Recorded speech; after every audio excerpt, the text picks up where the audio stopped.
Como funciona a iniciação científica? Como que eu escolho orientador? O que eu preciso saber antes de me aventurar nisso? Será que vai valer a pena? Essas são algumas das perguntas que a gente vai discutir hoje no Diário de Pesquisa. Fala pessoal, eu sou o Alisson e esse é o canal Programação Dinâmica. No Diário de Pesquisa de hoje, vamos conversar sobre um tópico que frequentemente gera perguntas, algumas dúvidas pra gente aqui no canal e também nas nossas redes sociais, a iniciação científica. Mas antes de começar, eu gostaria de convidar você, que ainda não se inscreveu no canal, a se inscrever. E não esqueça de ativar o sininho para receber notificações sempre que a gente lançar um vídeo novo. Então galera, vamos começar conversando um pouco sobre o que é iniciação científica. Iniciação científica é uma modalidade de pesquisa acadêmica em que os alunos de graduação de qualquer área podem participar nas faculdades, universidades e também centros de pesquisa. Geralmente, esse é o primeiro contato de um estudante com a atividade de pesquisa científica. E todo esse trabalho é supervisionado por um professor orientador. Assim como nas formações mais avançadas, o mestrado e doutorado, também existem instituições que dão apoio financeiro, para fomentar essa atividade. Então existem bolsas de iniciação científica, muitas delas fornecidas pelo CNPq, o Conselho Nacional de Desenvolvimento Científico e Tecnológico, e também outras de agências estaduais, como FAPERJ, FAPESP, enfim, existem algumas bolsas por aí. É claro que a situação do país atualmente não é favorável para isso, muitas bolsas têm sido cortadas em todos os níveis, de mestrado, doutorado e também iniciação científica, mas é uma informação aí para você estar ciente de que existe essa possibilidade.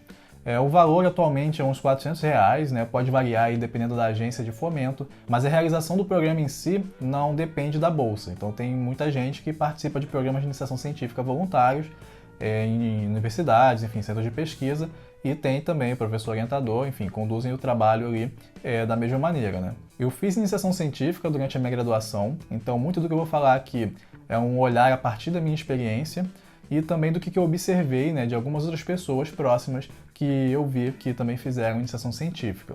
Então, eu comecei a minha iniciação científica no 5º semestre, quando eu estava no 3º ano da minha graduação, no Instituto Militar de Engenharia, mas eu tentei fazer antes, Teve um período antes, eu não lembro exatamente qual foi o período, que eu procurei um professor e eu estava meio perdido naquela época, na verdade, Eu sabia que eu queria fazer iniciação científica, na verdade, achava que sabia, e não tinha muito bem um tema, uma coisa que eu queria fazer.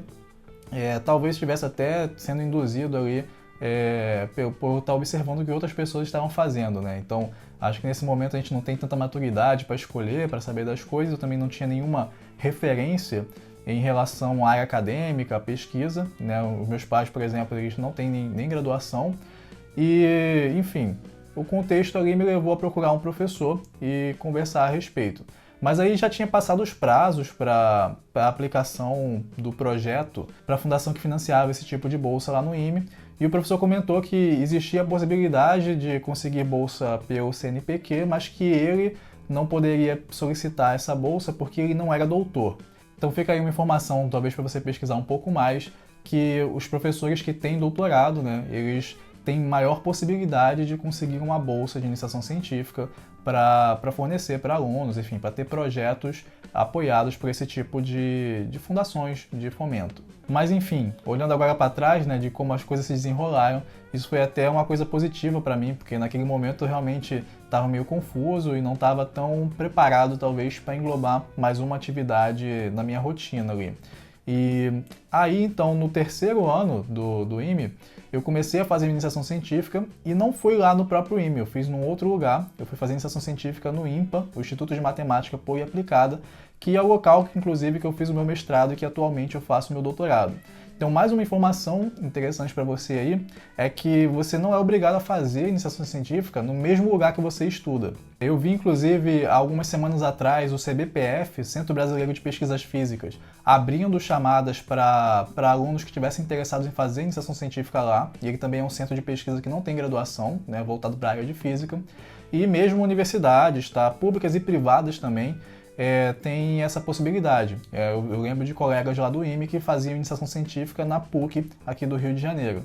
Tem um vídeo aqui no canal que eu falo sobre um projeto que eu fiz durante o 2º ano da graduação, que foi o projeto que me levou a fazer iniciação científica no ano seguinte lá no IMPA, Então eu fiz esse projeto orientado por um professor lá do IME, que tinha contato no IMPA porque ele tinha feito o mestrado dele lá, e como ele gostou e tal bastante do projeto, depois ele me levou junto com o meu amigo, que foi minha dupla nesse projeto, para conversar com o professor que tinha sido orientador dele lá, e ele tinha, então, disponível bolsas de iniciação científica. A gente começou a trabalhar nesse projeto de realidade aumentada móvel durante o terceiro ano. Então, no meu caso, esse processo se deu de uma maneira bem natural, né? Porque eu já tinha que fazer um trabalho na minha graduação, orientado por um professor, e eu fiz um trabalho bom, esse professor gostou, e ele mesmo me indicou para esse centro de pesquisa, o INPA, onde havia vaga disponível para iniciação científica. Mas também existe a possibilidade de você ficar de olho em alguns editais que abrem, como é o caso que eu mencionei aqui do CBPF, que estava divulgando aí semanas atrás as vagas, né, se tinha alguém interessado em aplicar. Então tem essa possibilidade.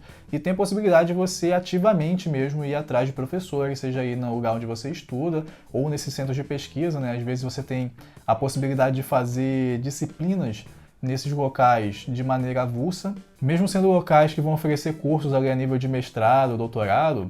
Às vezes eles oferecem cursos também a nível de iniciação científica, então o INPA oferece cursos no verão a nível de iniciação científica para alunos de graduação, e mesmo num curso de mestrado, às vezes, né, dependendo do período que você tiver aí, você pode ter já cumprido os pré-requisitos e ter condições de acompanhar o curso ali. Então você pode, de maneira ativa, comparecer nesses locais e pesquisar sobre o que eles estão fazendo, o que os professores de lá estão fazendo, e tentar contato mesmo, mandar um e-mail ou em conversar lá no local, se você tiver acesso fisicamente, né, àquele espaço, e falar sobre o seu interesse de fazer iniciação científica, tá? Há professores que são bem abertos e apoiam esse tipo de iniciativa, inclusive podem fazer um esforço para correr atrás de uma bolsa, para te encaixar ali, né, naquele ambiente de trabalho de alguma maneira. Agora, quanto ao tipo de trabalho que você vai desenvolver, isso pode variar um pouco ali. Eu tive uma iniciação científica bastante prática. Assim, particularmente eu gostei muito da minha experiência, porque ela me permitiu aprender muito sobre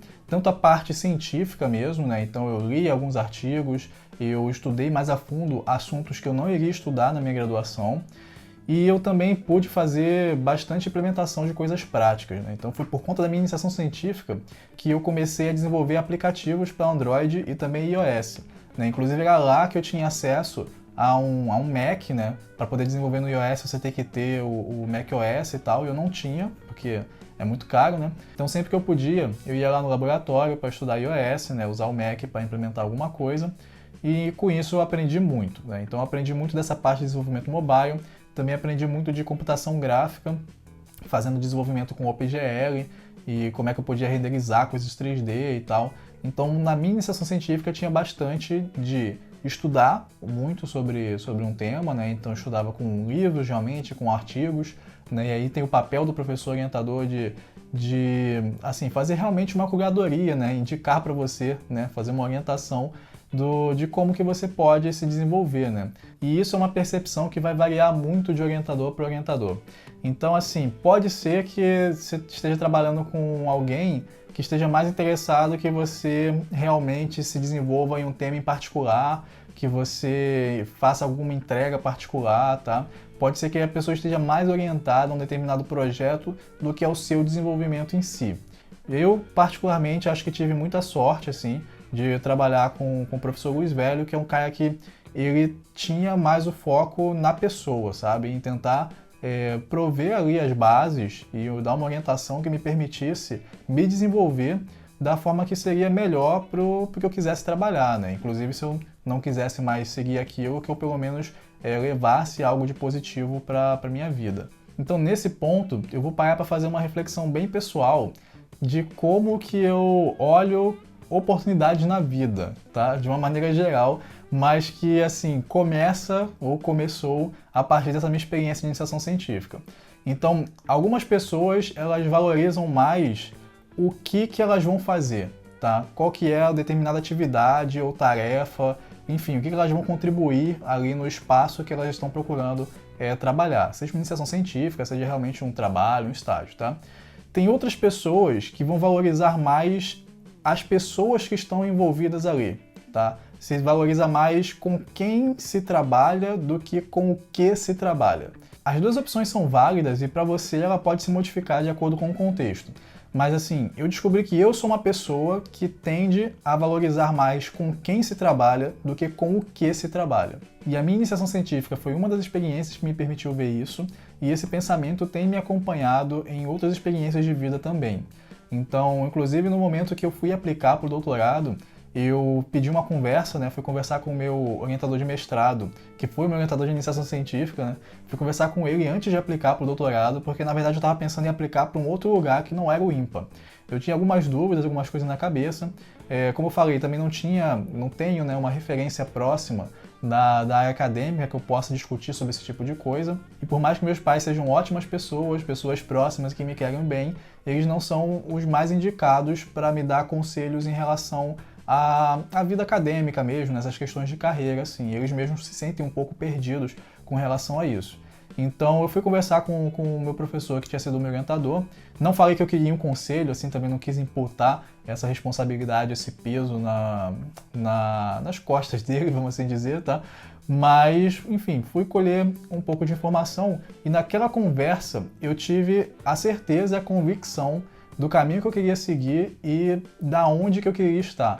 Porque realmente a forma de pensar dele em relação à pesquisa, em relação à orientação, essas coisas, fazia muito sentido para mim, tá? Então naquele momento eu tive certeza de que eu deveria aplicar para o IMPA e que eu gostaria que ele fosse meu orientador novamente. E se você fizer essa pergunta para a Kizzy, ela também vai ter uma opinião similar, de que mais importa com quem você trabalha do que com o que você trabalha.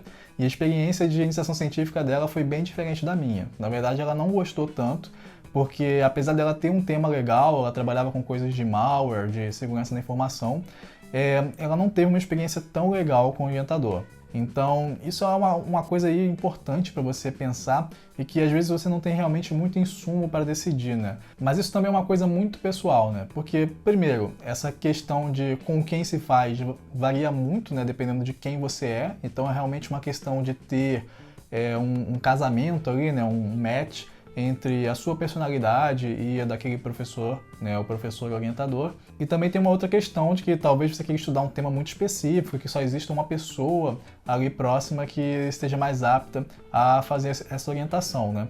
Mas assim, eu até diria que no caso de uma iniciação científica, né, como é o seu primeiro contato ou um dos seus primeiros contatos com essa parte de pesquisa, talvez essa questão do tema não faça tanta diferença assim. Tá?